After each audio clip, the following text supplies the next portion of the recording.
So, this is it. Episode number 1 of Game Callers. Dan Malta, pleasure to have you. I really appreciate you taking some time out of your day. How you doing? Doing great. How are you, Troy? I'm fantastic. I'm glad you could join us, and I was excited to have you as guest number 1 for the main reason because you do play-by-play. You're a host, and you do a lot of stuff behind the scenes as well. You're very talented hmm in that aspect. That you've done a lot of things. Um, which is your favorite? You're an on-air guy, right? That's what like the dream was when when you go to school. Like that is what I enjoy doing most. Absolutely. And out of all those things, like um, producing, shooting, editing, everything, hosting, play by play is the thing that I enjoy more than anything. It seems like the closest you can be to playing a sport or being engaged in the game where your head's just locked in, to Yeah. me, is play by play. I've done hosting the most, but still for that opening monologue, like I still get nervous. Like Hmm. no matter how much you've prepped, there's still something there because all eyes are on you. Something could go wrong, and then you just feel dumb. But you got to keep pushing. Like there's no escaping, and there's no safety net. With play by play, you can make a mistake, and you've got Yeah. somebody there to pick you up. Usually, as an analyst, or if you're even solo, just adjust it on the fly. And like the game Hmm. keeps moving. You're kind of the background noise, right? But when you're hosting, it's kind of locked in. But yeah, play by Yeah. play is my favorite thing to do. Well, you got to set the tone with the hosting and the play-by-play. There's no such thing as a perfect game. Have you heard that? I'm sure you've heard that before from other I have not. broadcasters. No, Oh, I really really? haven't. No. I don't know who I heard it from the first time, but they're like, you're gonna go home after a broadcast and get caught up on like that one or two minor things that you did wrong or you fumbled over your words. Like it's never gonna be perfect. Games are, 60 hockey games are Yeah. 60 minutes long. Like you're gonna mess up. But play by play, you had to fill in for Pete last night on the YourTV Yes. broadcast. How has the Peterborough Petes season been so far? A lot more fun than it was last year. Why? No, well, the Pete started the season last year with 17 consecutive Oh, losses. that's It was right. a tough watch. It was a really tough watch. But over the course of my 12 years broadcasting the team now, like I've seen every version of the Peterborough Petes. Mhm. Last year was the worst. It was the worst by a significant margin. But I got to see a championship a few years ago as well. So you're still riding off that with that season last year. But this year, they've got Caden McGregor, the first overall pick in the OHL. The Petes have never had that before. Got to call his first goal last night. Yep. That was the thing actually last night that I felt dumb when I went home because I should have prepared for the eventuality of him scoring that goal, and I wasn't happy with what I said at the end. It was first goal, first overall. That's Caden McGregor. For Faulkner. Now Bishop plays it ahead, taken by McGregor. Quick shot, scores! First goal, first overall. There's Caden McGregor. And if I had, it was, I'm not going to give myself an out here. I did find out I was doing the game at 5 o'clock. Yes, that's true. If it was different, I would have approached it different the night before. I didn't. I wish I had prepped more. It wasn't terrible, but knowing that could have been a big moment, I would have probably written something. I've done that in the past where I will take a handful. If I know a big moment's potentially coming, I'll Hmm. say take 5 or 6 options and just think about them the night before and write them down and have them locked in case something like that happens. And then Adam Novotny, probable top 15 overall pick in the NHL, scored his first goal as well. Hmm. And I didn't have the wherewithal to think of that. Scott Arnold, my analyst last night, helped me out, put up a 1. So I knew that was the moment. But yeah, He I did just that didn't beside have a you. chance. Yes, that was huge. That was huge. Nice. McCallum hot on the puck. Novotny in tight, buries it. His first in the Ontario Hockey League.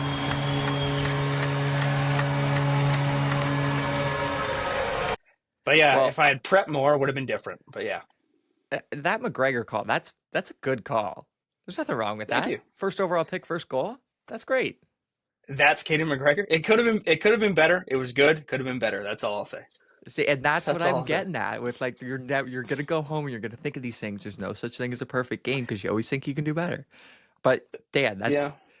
that's great. That's great. Um, Now I want to go back a little bit. At what point in your life, because you're a College of Sport Media graduate, hmm when did you kind of make the decision to be like, yeah, this is what I want to do? Well, I was going to Fleming College for sporting goods business. And in the second year, I started seeing what the placements all were. And it was like Sport Check. No offense to anybody who works at Sport Yeah. Check, but I didn't want to be working in retail. And the options were retail or like wholesale, like hockey equipment. And the more I learned about that, the margins in that industry are Mhm. minuscule. My dad worked in sales and in business, so I thought I'll go to school for sales and business, right? Yeah. I didn't. I also feel guilty. I've worked in sales before. I feel guilty selling to people. Just like I just tricked you into buying Why? something. Oh, I don't know. If I don't believe in the product, I guess then I'll feel that way. yeah, But fair enough. I've done door to door sales before. It's not the best. It's Oh, not the best. yeah. I don't know Yeah. if I've ever heard of someone say I just love it when they come knock on my door and No, try and sell me no, no. stuff. I was kind of good at it actually, which I didn't like. I didn't like. I sold Bell Home Services and I sold lawn care services for Green Lawn, Mm. and both of them sucked. It was the worst. But But you were anyways, damn that good at it, huh? yeah, yeah. I felt so terrible selling to people. I'd tell an old lady, "No, you don't need this. I'm going to leave now." Yeah, because I'm Oh such an man. angel. But it was. I've always had an obsession with hockey my whole life and with all sports. Like the stories my parents tell me about me growing up kind of clue in that I should have been pursuing broadcasting earlier. In Yeah. high school, in intramural sports, I would go up to people with a pen and do a mock interview, and I had my buddy hold it. Like there were no cell Nice. phones, right? My buddy would just hold up a binder, pretend it was a camera. It was going Yeah. nowhere, but we would just do joke interviews with people, and that became a thing. We do a halftime show for intramural ball hockey. Um, then when I was just sitting there one day in Peterborough at my house on Rubidge Street, I just happened upon the College of Sports Media, and I was like, "Oh, what's this?" Looked into it, and I thought, "Yeah, I think this is kind of what I've always wanted to do. I just hadn't realized it yet." Hmm. And then I went the next year to CSM, and yeah, yeah. Now here I So am. it was just, going on the website, checking it out. That's what hooked you, or was it at some point in school where you're like, no, I love this, being in front of a camera, doing the interviews, or maybe even something behind the scenes, but it was even It was prior to never school behind the that you got scenes. Yeah, hooked. it was never behind the scenes anything I wanted to do. Right. But yeah, it was before school. I just knew this is. I know I can.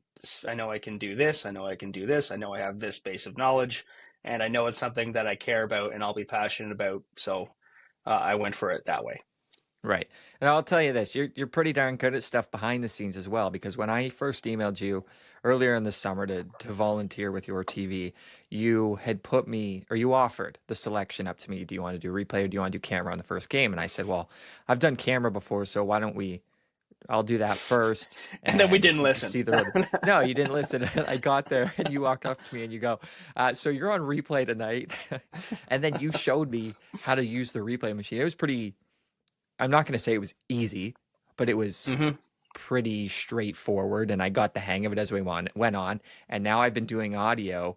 Have you learned how to do these things out of necessity, or has there been maybe even a slight interest to know how everything works in the production truck?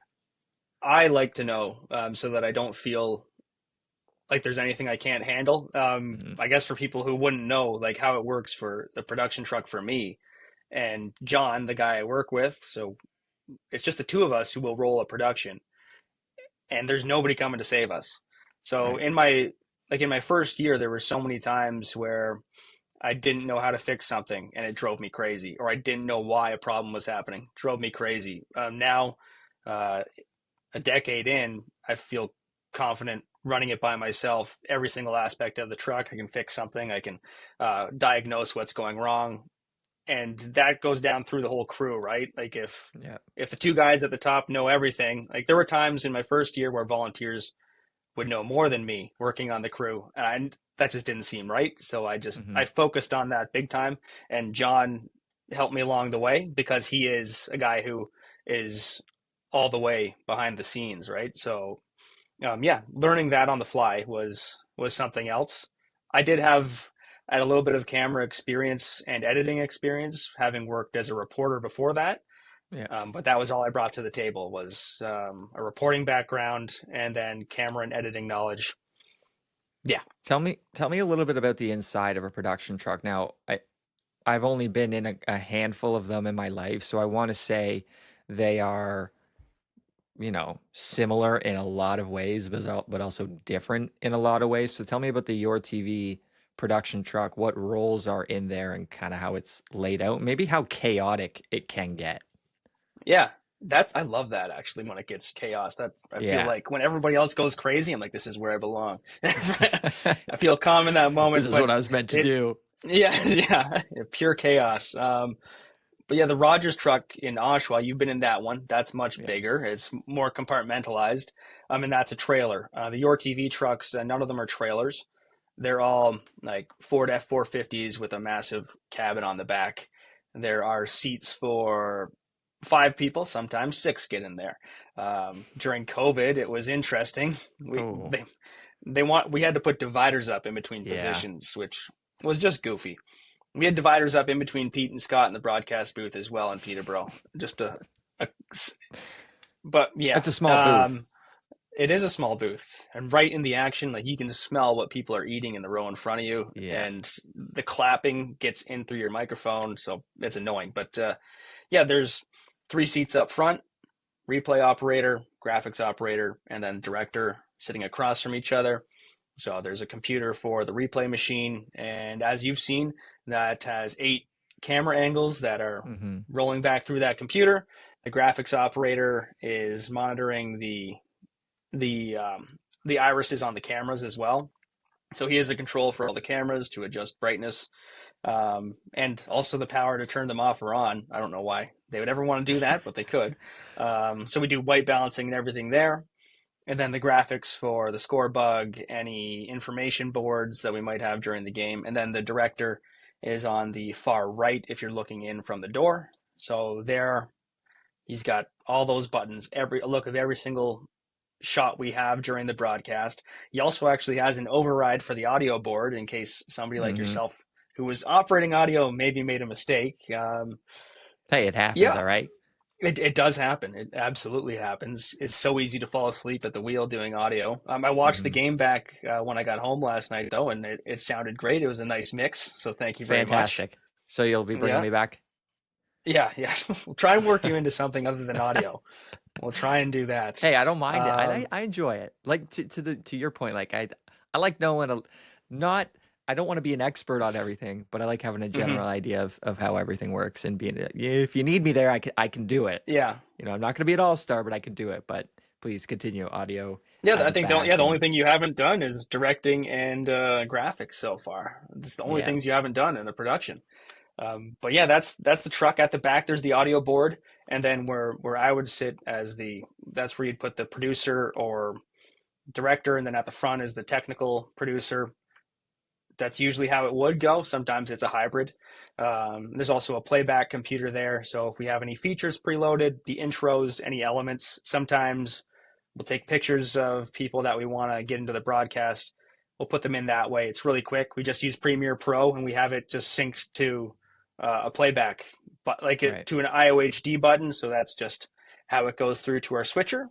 And then there's the music for bumping in and out, with the song that I'm sure you've heard a few too many times already, the OHL Tonight theme music.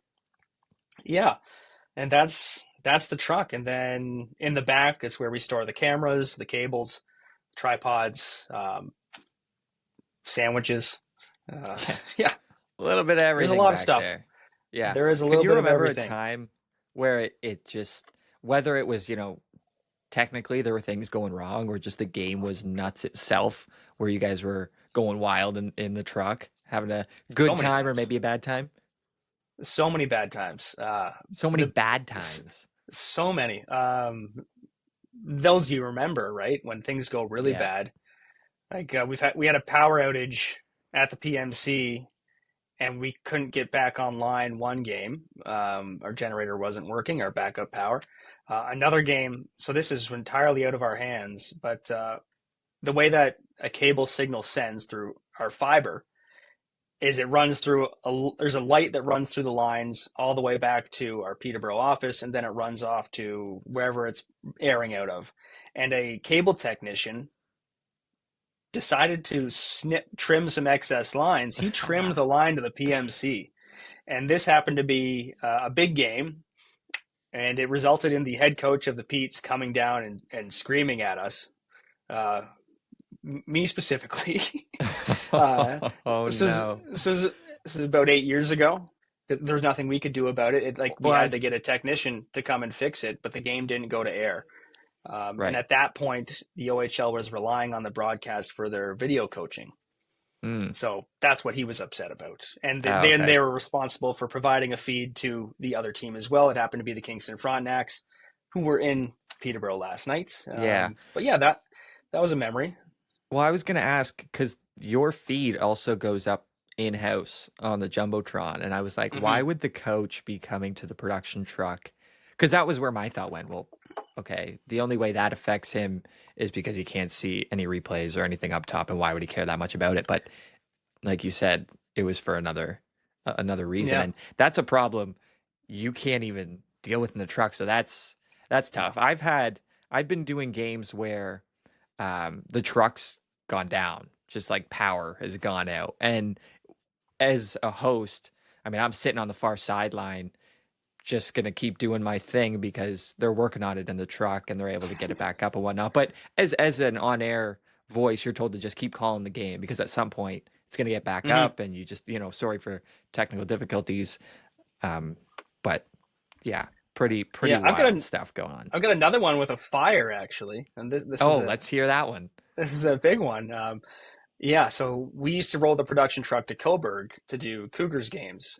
So I did play-by-play every Monday for the Cougars on YourTV. Now I do it for the Flow Hockey stream on Mondays. But there was a game where a youth decided to play with a lighter in the bathroom, and he happened to ignite the stall. Nice. So there was smoke coming from the bathroom at the one end of the Coburg Community Center. The fire department was called, and the game didn't get canceled. It didn't get postponed. We had about an hour and a half delay as the fire crew came in, extinguished the fire. They had to evacuate the building, but our producer, Mark Rockburn, who you've met as well, would not let us evacuate, would not let us go to break. He decided this is breaking news, and we should cover the fire in the CCC. You're a news channel at that point. Yeah, as broadcasters. So I kept begging to go to break, and we didn't have any breaks left in our scheduling format. So I couldn't do anything. There probably would have been some solutions, like we could have typed in, "We'll be back shortly." Right, just put a graphic put up a wide shot of the arena, yeah, something like that. But instead, we stayed on and then finished the game. The game wrapped up around 11:30 midnight in front of a crowd of a half dozen. Yeah, it was 3, 6. Yeah, yeah. And just a long night. That was a fire, and just a handful of power outages as well. You said fire, and I was worried about the production truck, but good thing it was just the building. Trying to think. No fires in the production truck. No. Oh, that's good. I want to bring up a new opportunity for you. I mentioned it in the intro of the show, but you're the new voice of the Oshawa FireWolves of the NLL. Congratulations on that. Yeah. And how much are you looking forward to doing that with a longtime broadcast partner, Scott Arnold? It's really cool to think about being in that environment, like the professional environment, where it'll also be hard for me to disconnect from the production side. Right. There have been instances over my time doing this where I haven't had any responsibility other than play-by-play, but still it's a YourTV production. So I feel the responsibility to make sure everything's still working. I have a hard time switching that off. But yeah, it'll be it'll be really cool working with a group of like to all professionals. Like everybody has to be accountable to themselves, or else they're gonna lose their jobs, get written up, something like that. Like that, knowing that, and they're probably people that care as well. If they're in that position, if they're Yeah. working at Dome Productions, they're probably high end staff, right? And then it'll be internationally broadcast. That's exciting. I've never done anything that's gone international before. I've done like coast to coast in Canada for a CBC broadcast. Okay. That was exciting as well. That was last March for the Canadian University Track and Field Championships. That was exciting. Track and field. Yeah. That's a lot of info. It is. I enjoyed the running and all the races, and then the infield, the high jump and shot put, and that's not fun to call. But back to the Oshawa FireWolves gig. I kind of want this podcast. No, that's all right. That's my bad. We got talking. I want it to be a little bit informative for those that maybe want to get into the broadcast industry. So tell me about how that role came to fruition. Application, they reach out to you. How did that all work out? It was there was a good chunk of it that was luck, which was so Pete Dalliday and Scott Arnold. They're the guys who normally do Peterborough Lakers games in Peterborough, which is the Senior A lacrosse loop, and the Lakers are they're the most storied franchise in all of Senior A across Canada, without a doubt. This year they weren't the best team; they were the second best team. The Six Nations Chiefs are up there as well, and these are all-star teams. When you look at those rosters, it is guys who would be first-line players or first power play unit players in the National Lacrosse League playing on the third line on one of these teams, right? So, like, these are superstar teams, and something I didn't quite realize was the people that really pay attention to it across Canada. So there's a guy named Paul Ray who is on the executive board for the Oshawa FireWolves. His son happens to play for the Trent men's lacrosse team, the field lacrosse team, and Paul he's from Alberta, but he visits Peterborough to visit his son, and they watch Lakers games. And while he was visiting, Pete had actually gone to Jamaica, so I was calling the game. And Pete calls games for the Halifax Thunderbirds in the National Lacrosse League. Scott has done games for them as well. But Paul watched the game, and that's how they kind of found out who we were. We got a good word from Paul Day, who was the former general manager of the Peterborough Lakers, who's also a general manager in the National Lacrosse League. Like the Lakers bench staff is all GMs and coaches in the NLL as well. So the exposure to that league with the players and the coaching staff and everybody who's been around is huge. And I had a good relationship with Paul just from how much time he's spent here. He actually golfed with one of my best friends, like a groomsman in my wedding at a tournament. You know, this is how my relationship with Paul started. Just like one of my best friends was in a random tournament. Paul Day started talking about the Lakers, and my friend Adam just said, "Oh, you must know my buddy Dan." And then my friend just like kind of talked me up for an entire 18 holes. And then Paul Day came to talk to me afterwards, like 5-6 years ago. But we had a nice relationship after that.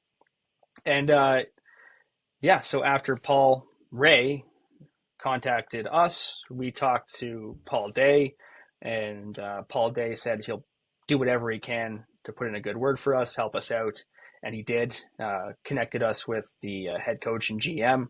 And then from there, they brought us in for a meeting. We interviewed as a team. Oh, really? Oh, yeah. Because you and I chatted about this a little bit. I didn't know that. Yeah. They interviewed us as a team, and this I actually found out through meetings with the National Lacrosse League director of broadcasting. So we've been kind of making the rounds. They're doing all these introductions and explaining to us how the process works, like connecting us with producers, connecting us with the directors, and letting us know what the expectations are, who's going to be watching, what you have to pay attention to. But we interviewed as a team with 5 guys, and one fellow named Russ Shepard, who is one of the owners of the FireWolves. He asked me to pretend I was going to air on the spot Yes. in the Yes. media room in Oshawa. So that was very strange, but I did it, and I felt nervous for that. Didn't feel nervous for anything else, but that was weird. Um, Was there and something new that you probably hadn't done before? No, my brother-in-law's dad one time asked me at dinner. He's like, "Oh, you do play-by-play? Show me." Oh, I get We're that sitting, all the time. yeah, I'm like, the yeah. people watching a game, call the game, call the game. No, We were at a table at Jack Astor's. I was like, "No, I'm not not doing in that." public. Yeah, yeah. So, I'm anyways, good. I'm talking good, to thanks. yeah, talking to the guy who's the director of broadcasting for the NLL, he said that's what the owners that's when they knew they wanted to hire me, was after that. Oh, So be prepared for anything is what I would say. yeah. If you want a piece of advice, and don't shake anything off. So yeah, yeah, they painted the picture. They said, all right, it's the home opener. It's the FireWolves against the Toronto Rock. I'm like, okay, easy. There's a Yep. natural rivalry there. Turf war. Go into that. Start of a new chapter. Turf war. Oshawa, Toronto. And So yeah, and then I how threw it long to was Scott. it? Like that you had to do? Like My 30 throw? seconds? Yeah. Yeah, I did the same way I started the game last night. Like, welcome inside the arena, or welcome to Oshawa, the start of a new chapter, beginning of a something like that. I can't remember Yeah. exactly. Yeah. That's good. Did they make Scott do anything like that during the interview? No, I just threw to Scott when I was done talking, and Oh, okay. Dan And Malta did he pick alongside it up? Scott Arnold. He did pick it up. He did pick it up. Nice. Yes, he did. Yeah, and we Good. we felt so confident going into that meeting that they were going to bring us on. But then we walked out of it because about at the 50-minute mark of the meeting, they said, "All right, we'll think about it and we'll get back to you guys." We were like, "Oh no!" And then we went out for lunch after that. We were panicking the whole time. Like, we went and picked up my yeah. wife, and then we went out for lunch together, and she was just trying to calm us down the whole time.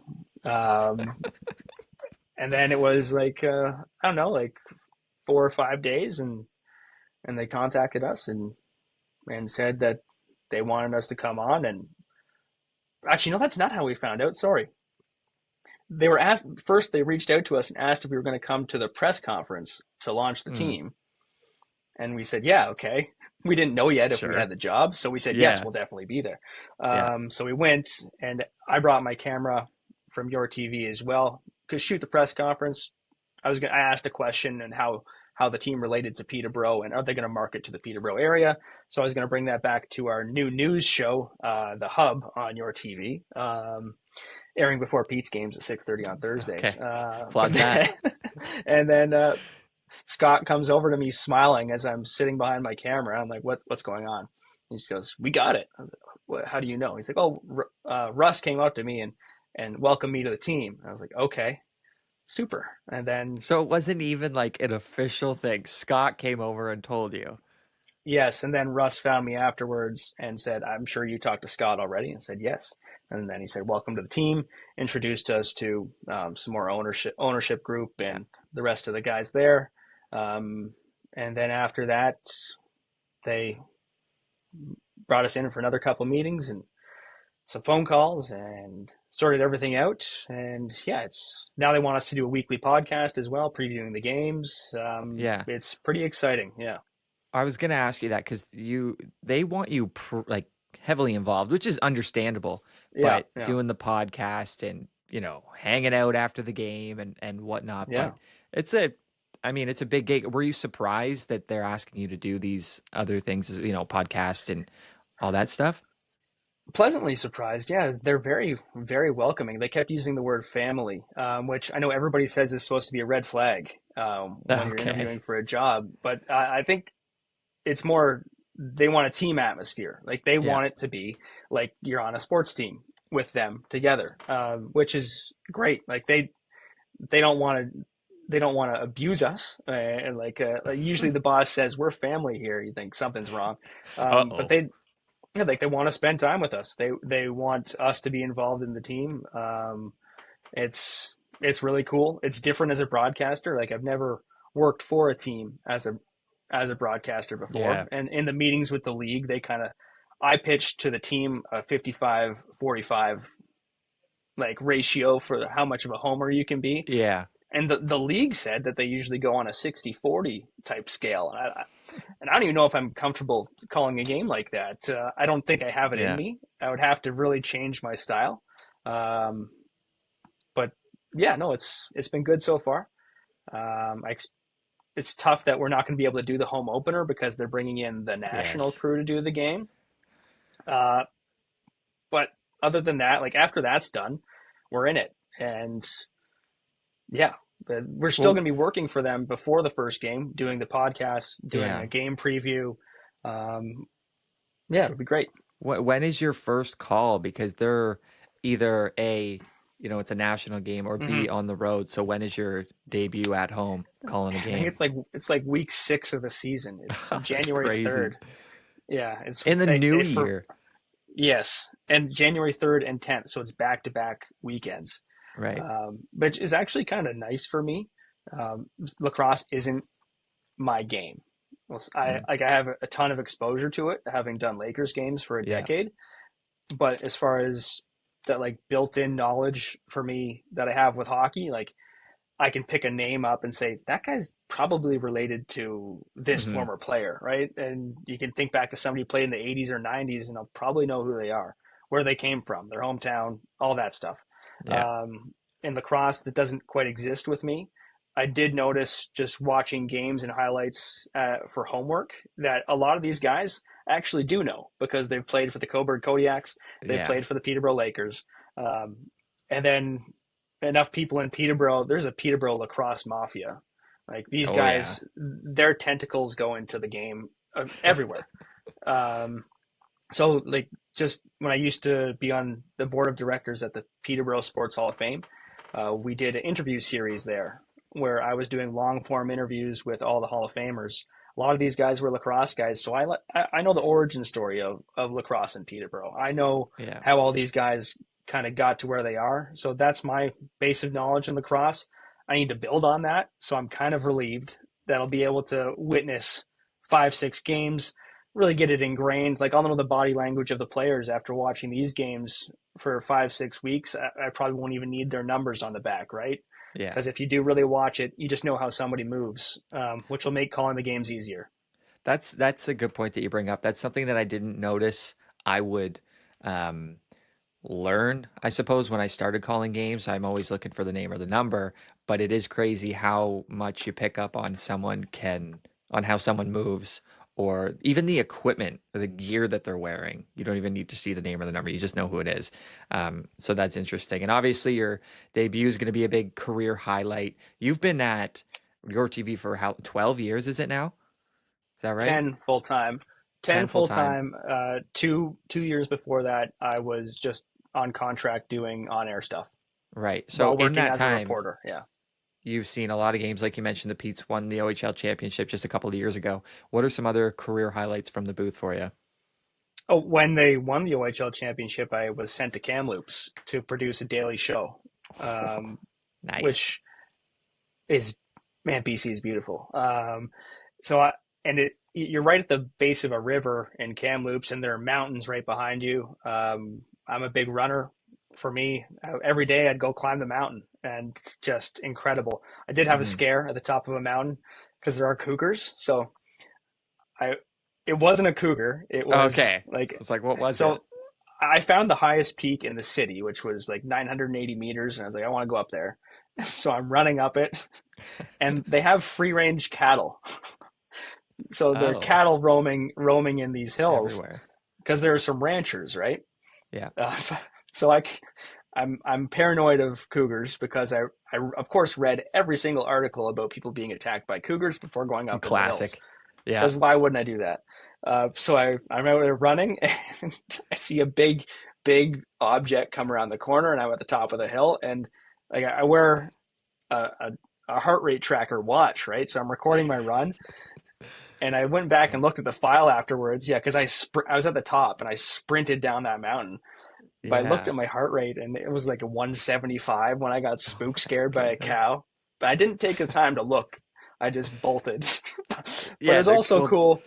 Yeah, it was cool to meet a lot of people as well and see who was calling the games. Yeah. I mentioned Dennis Bayak is one of my favorites to you, as Hmm. far as calling games. He was there, just watching.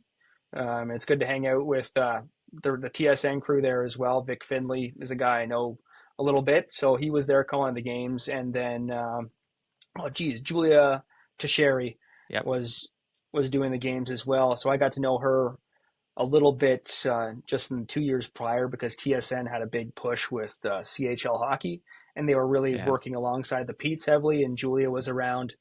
Um, so yeah, it was good to hang out with them. And Terry Doyle was with me as well. He does the games in Sarnia for Kojiko. So every day I would come up with a couple of stories. We did the fan shoot around thing, like the fan games as well. We recorded that, and every day was a game report, practice report. I did the scrums with the other teams. I was paranoid to ask a question to Pat Waugh because, like, I was in the queue because he was coaching the Quebec team that ended up Yeah. winning the Mem Cup that year, and he had just finished berating a reporter in French, like ripping him to shreds, just Uh-oh. crushing his soul. So when I got the mic, I was shaking, just going. Uh, I don't even remember what I boy. asked him, but he must have sensed it because he was very kind to me.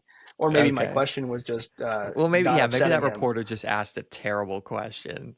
I wouldn't know. Yeah, I wouldn't know. I wouldn't know. I'm not bilingual, Not but bilingual. Yeah, mhm. that was the year. That was the year the Halifax Mooseheads lost in the Q final to that Mm. Quebec team. Good Quebec team. Um, oh goodness, I had a follow-up question about the Mem Cup. Oh, it wasn't a question. It was a statement that a couple. I've spoken with Victor Finley a couple of times now, and he mentions that doing the Memorial Cups is some of his favorite games to Yeah. call because it's what, a week and a half, 2 weeks long, or whatever it is, and there's a game, one game a day, no more than one game a day. I've also I worked earlier this summer with Peter Lubardius. Yeah. Um, he used to call Memorial Cup games on Sportsnet for like 10 years, and he talked about how that was his favorite event to do as well. It's just something about junior hockey and the Yeah. best competing is so much fun. So, yeah, I've never been to BC, so I'm Well, sure in that Kamloops, Kamloops was gorgeous. like the hockey royalty that's coming to that program, they were all there. Like Right. Jerome McGinley, Mark Recchi, they were hanging out. Shane Doan, like they were hanging out at the bar across the street from the arena afterwards. That's So great. I would go grab a drink, and I'm sitting beside Shane Doan, and there's Jerome McGinley, and these guys are just like walking around the city where I'm hanging out, and you'd see the Pete's coaches. They were out for lunch and dinner a lot, I guess we could say. Like they were out having a good time as well. It was a fun time. That's for sure a highlight. I can't think of anything that really tops that at this point. Yeah, Yeah. Well, hey, and then go winning the along. championship, that was Yeah. cool. Also, yeah, that for sure. The Pete's winning the championship was fun. We weren't broadcasting that game because Vic punted us out when they brought in a Ah, national that's crew. Yeah, yeah. TSN jumps in for the final of all three leagues, and you got to yeah. watch from the sidelines. It wasn't even all the games. The first two games in London were done by that home broadcast at Rogers TV. Dennis Bayak, I enjoy his call. I know him from the World Juniors doing Group B behind Gord Miller. Gord Miller is one of my favorite broadcasters. Is there anyone else that you kind of look up to and like to learn from? Yeah, I always just loved Bob Cole and Harry Neal. Yeah.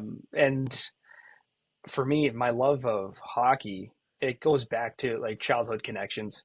And that's the soundtrack to my childhood is Bob Cole, Harry Neal on Saturday nights. It's driving with my dad in the car, listening to AM 640 home to Whitby from a game in Peterborough, listening to Dennis Hmm. Bayak on the radio because Bayak was the radio voice of the Leafs, or Joe Bowen calling a game. I don't emulate Joe Bowen at all. I don't have the style.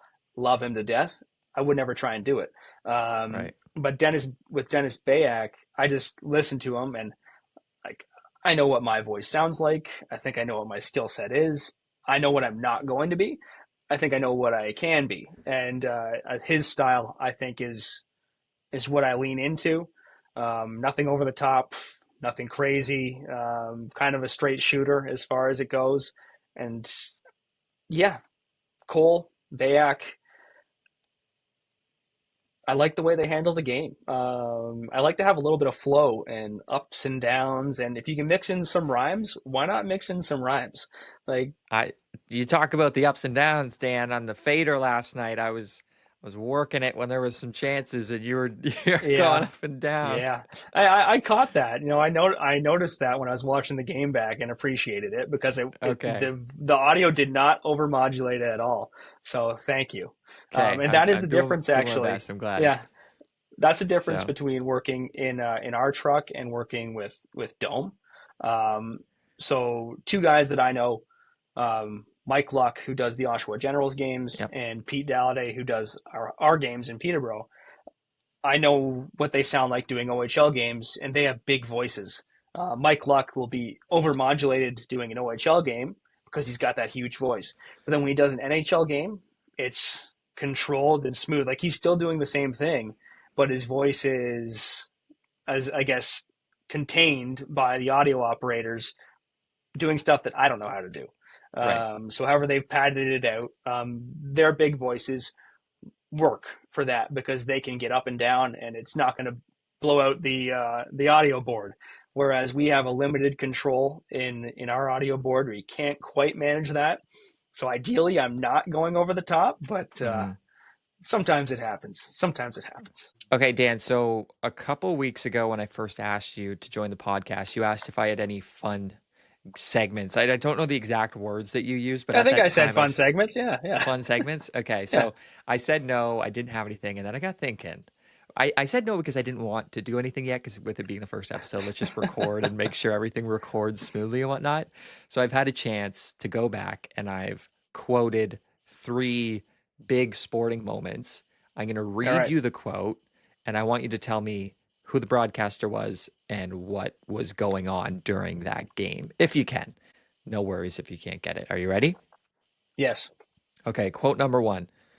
You got 10 seconds. Countdown is going on right now. Morrow up to Schultz. 5 seconds left in the game.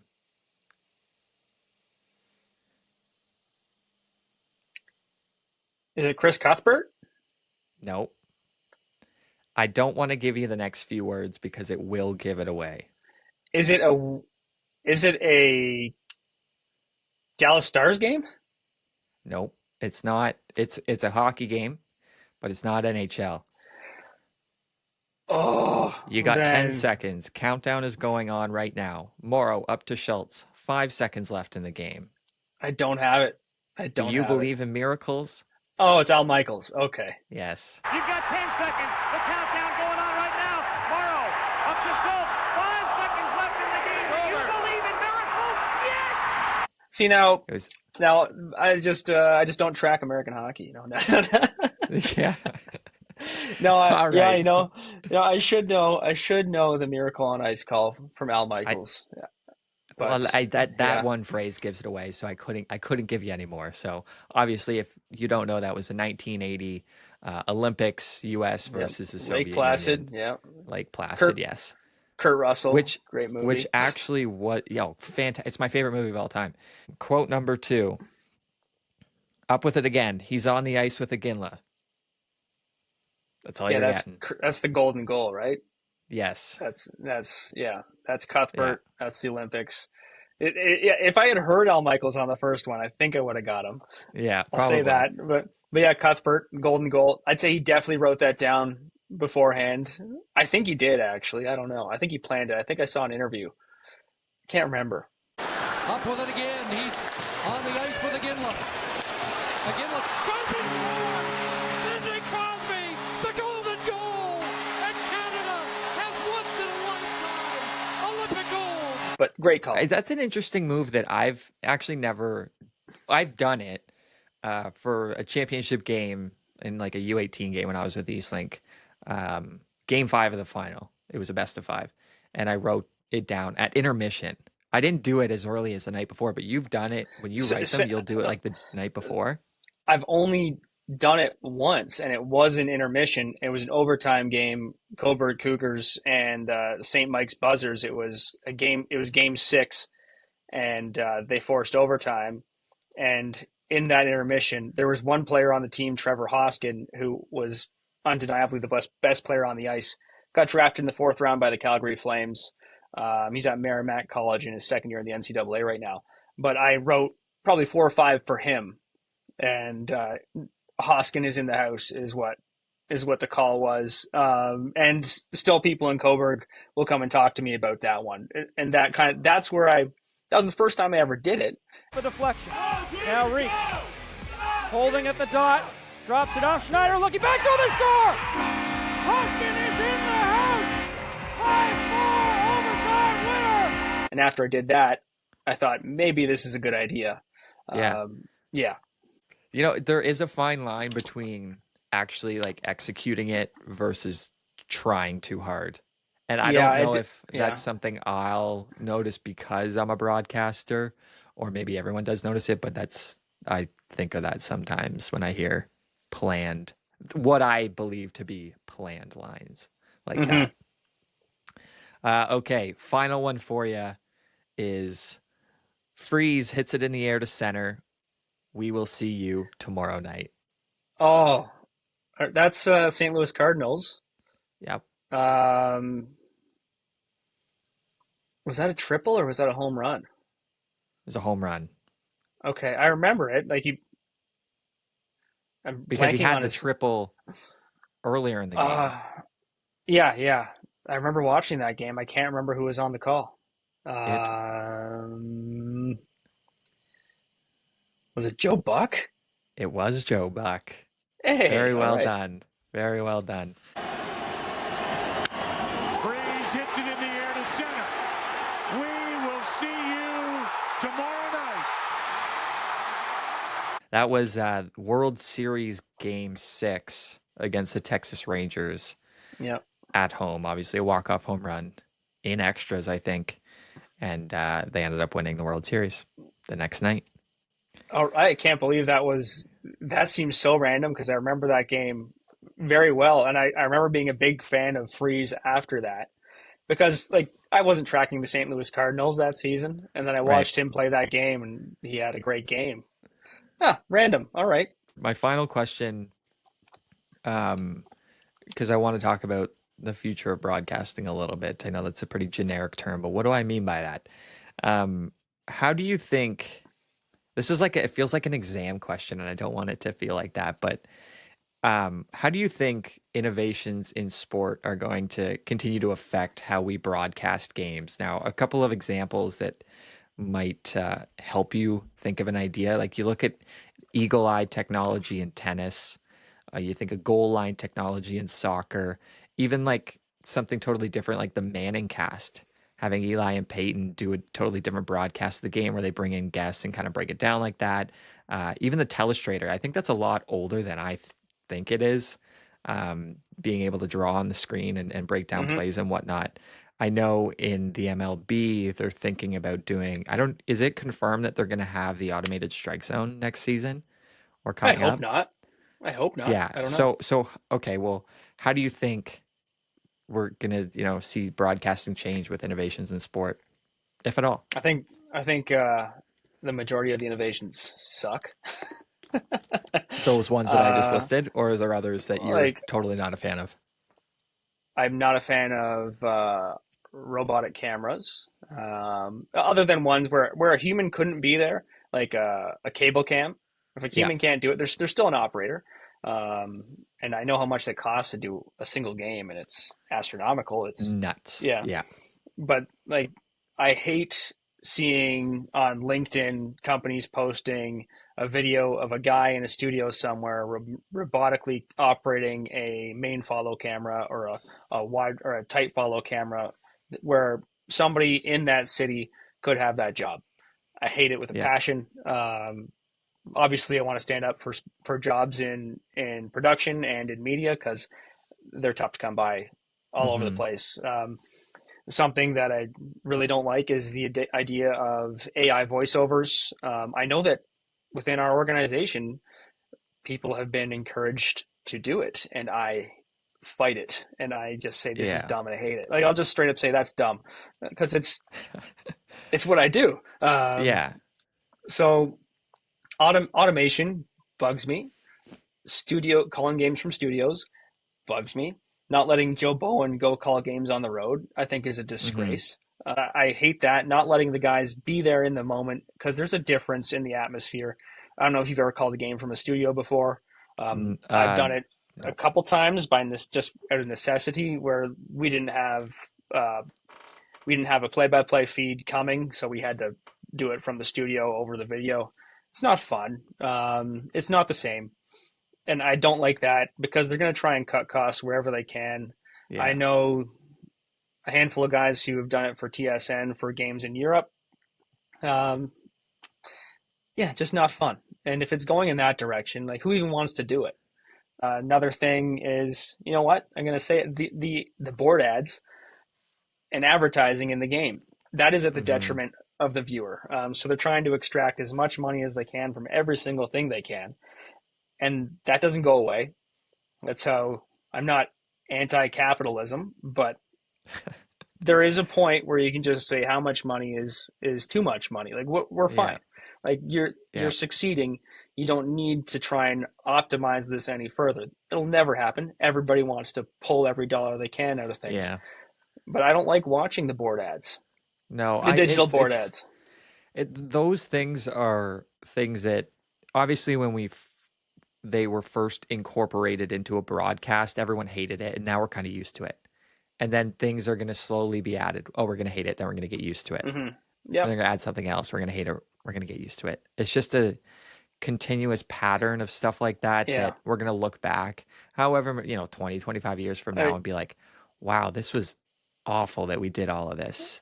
I do know the intricacies of how like there's feedback on it all the time, but like Yeah. sometimes you're watching a game and you'll see a player going this way and there's a board ad that's going this way right behind the player, and it Yeah. just and I know that the operators have the ability to tone down how bright things are, all of Hmm. that, but then there is also stipulations from the NHL where it has to be at this certain mark Yeah. and you can't go beyond that. Yeah. So that's those things I think are tough for viewership, but where it's going, it's probably less jobs. It's probably more guys doing all the work. But yeah, I hear you with a lot of those points that you're making, and I agree. I was one of a lot of people that disliked, those board ads and, want a camera operator to be at the building, Hmm. seeing things that are going on and catching things that, hey, you might want to show on a broadcast. So I get where you're coming from. It is unfortunate. Um, but we'll see. We'll see where it goes. That's I actually have a question for you. Maybe you can ask your future guest if you're Okay. okay with me hijacking you here. Yeah, yeah. Um, What you got? Most unique broadcast position that you have called a game from, because you have to Like imagine. I'm just location itself? like in the building. Like sometimes you have to climb a crazy ladder. Sometimes there are holes in the floor. Stuff like that. All right. Have Well, you? I feel like you're asking that because you have one. Do you have one? I've not seen any too crazy. I've been lucky, I guess, where I have felt totally unsafe. I've called games from the top of a production truck in the rain. Um, Oh, that's terrible. that happens. I've for the track and field championships at the University of Windsor, had to climb a ladder which was duct taped to a platform up in the arena, or up not in the arena, in the gym. And it was just an aluminum ladder duct taped to the Oh my wall, goodness. and there are cables all over it. And then in the booth, we were sharing it with the French broadcast right beside us, so it was very close quarters, garbage Yeah. everywhere, just terrible. Yeah. But yeah, stuff like that. You got any examples of those? No, well, I mean, I've frequently had to call games from scaffolding. Like we have to build Yeah, yeah. scaffolding in order to get a bit of a better view on a game. There was one time with the fellas over at High Button Sports, my good buddies there. I worked for them for a couple of years, and oftentimes we covered tournaments in their entirety. Hmm. So you'd have 4 rinks going on. But the one corner rink, in order to connect the Ethernet cable directly to the computer, we had to set up scaffolding in the corner of the arena Wow. of the ice surface. So if I'm like, I have a Calling great from view a of this corner too. Yeah. from a corner. Yeah. So I'm like 10 feet in the air on the scaffolding or whatever. And I have a great view of this one net, but if play goes down to the other end of the ice, I'm kind of blocked by the glass and the Hmm. distortion of the glass and the netting as well. So if anything was in the like corner to the far my left, it would have been, I just couldn't see it. And the camera didn't Yeah. have a view. So that's unfortunate. And I'm sure sucked for a lot of people that were watching, but that we had to, because that's just, Yeah. we were constrained by our gear. But other than that, like that's the example that goes to the top of my mind, but nothing that was like, I was worried about my Oh, safety. in the Arena Lacrosse League, the minor leagues for the National Lacrosse League, where I've called games for the past 2.5, 3 years. One of the venues was a rink in Millbrook near Peterborough, which is now Yep. condemned. Uh, Oh, but where we were calling from, the roof was leaking right onto us, and this is a winter league, so it's leaking on you while you're calling the game. You're amongst the crowd. Like this is a rink with probably 300 seats. Yeah, so there's another example. that's brutal. I've Yeah. called games outdoors. I did a football game. It was the only football game that I've ever done play-by-play for. We had our stuff set up in the bleachers, and we had a thing, a tent. We Tent. were underneath a Yeah. tent, yeah, and it was pouring rain.